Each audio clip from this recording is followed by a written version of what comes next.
Мислам дека не е без прак, ќе има природен прак. Ако излезат 1.200.000 гласачи, треба 10.000 гласови да ве поддржат, тогаш ќе имате пратени, спротивно нема да има. Значи, ние сме отворени околу можниот прак, или природен прак, или евентуално да се договориме 1,5 најмногу до 2%, но тој да важи од вториот изборен циклус. После промените, првите парламентарни избори по измени во изборниот законник, со кој што Македонија предлагаме да биде една изборна единица, да се одржат без изборен прак. Следните избори веќе да се дефинира тој прак за кој што сме отворени да разговараме. Значи, битно е тоа што со една изборна единица секој пратеник има иста тежина. Натаму немаме да имаме ние состојба каде што во 6-та изборна единица се станува пратеник со 6.300 гласа, а во тројката со 9.700, над 10.000. Значи, во 6-та изборна единица со помалку од 60 или 70.000 гласа има 20 пратеници. До сега не слушнав ниту еден аргумент зашто се против Македонија да биде една изборна единица, каде што ќе се рефлектира определбата на граѓаните и навистина ќе има услови за системски промени, круцијалните одлуки ќе се носат по патно усогласување со повеќе партии, затоа што досега ние имаме во суштина еднопартиски начин на извршување на спроведена власт. Партијата што ќе дојде, дали ВМРО, дали СДСМ, таа ги носи сите одлуки, вклучително целокупната партизација на државата зависи од партијата на власт. Се разбира дека константен коалиционен партнер е ДУИ, но еве видите сега, да тренеме од највисокиот од Уставниот суд, каде што судите ги бират партиите. И после тоа очекувате Уставниот суд да биде чувар на уставноста, на законитоста, кој ќе дојде некои круцијални, клучни прашања се решава, тогаш партиите настапуваат на сцена. Така да треба промени, се во функција на демократизација на државата, ќе видиме како ќе се оди овој процес. Во моментов, ние немаме повеќе партиски систем, ние имаме бипартиски систем или, ја би го нарекол, трипартиски систем, тука не може да не се спомне факторот кој што е ДУИ. Така да во таква една ситуација ние имаме скратување на демократските права, скратување на демократскиот израз на граѓаните и фактички изборните резултати не ја изразуваат најдиректно волјата на граѓаните. Над 60% од граѓаните на Република Македонија се за воведување една изборна единица, че ние како што тргнавме со тие модели од 90-тите, мнозински, пропорционален па мешан, гледаме дека постепено, а и во земјите и во регионот, например, мислам дека Србија скоро го смени изборниот законник и воведе една изборна единица, значи, мислам дека Косово, во Словенија, во Хрватска се слични тенденции. Значи, ние имаме една ситуација каде што и регионално, и во Европа, и кај нас постепено се иде кон една изборна единица како најсилен демократски израз за изборите, фактички, да. Ставот на Социјалдемократскиот сојуз околу промена на изборниот законник, моделот или системот личи на 106 изборни единици, да целата наша држава биде една изборна единица, е јасно кажано и познато што во 2016 година, во изборната програма 2016 година, значи ние го поставивме тоа прашање како наша заложба, бидејќи сметавме и се уште сметаме дека изборна единица 1, односно една изборна единица, во овој момент и овој степен на развој на парламентарната демократија и нашиот политички систем, она што значи нашата држава, општествено-економскиот развој на нашата држава, степенот на демократија, различностите по секоја основа рефлектираат дека една изборна единица е подобар од 6 изборни единици.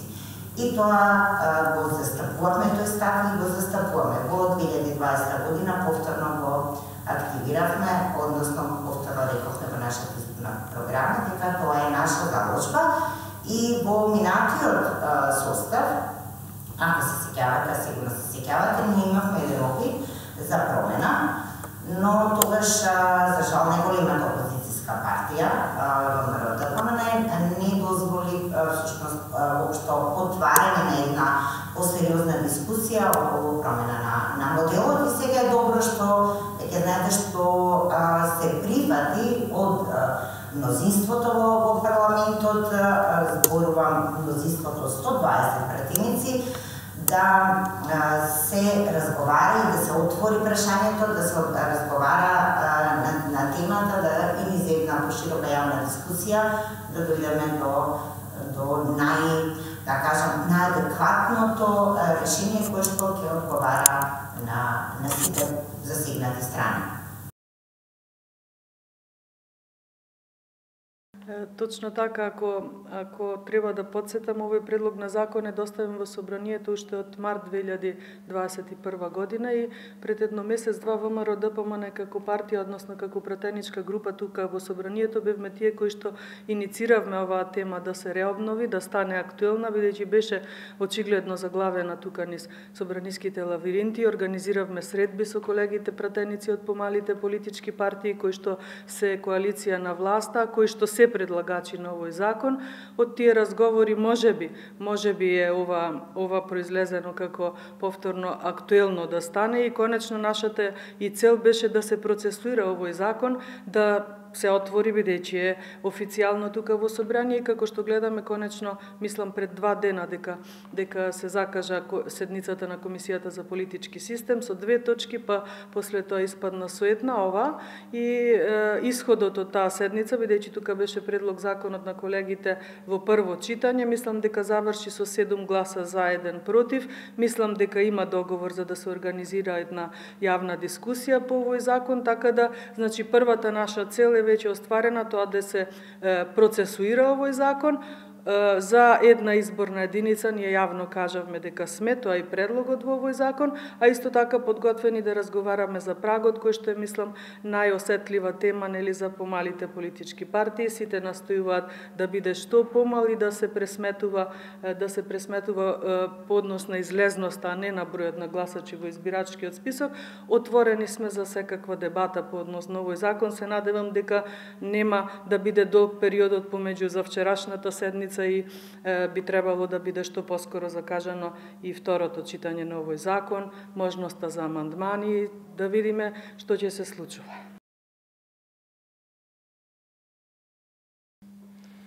Ние како Демократска унија за интеграција сме отворени за разговори засновани на аргументи, за да се најде еден поширок консензус, меѓуетнички па и меѓупартиски консензус.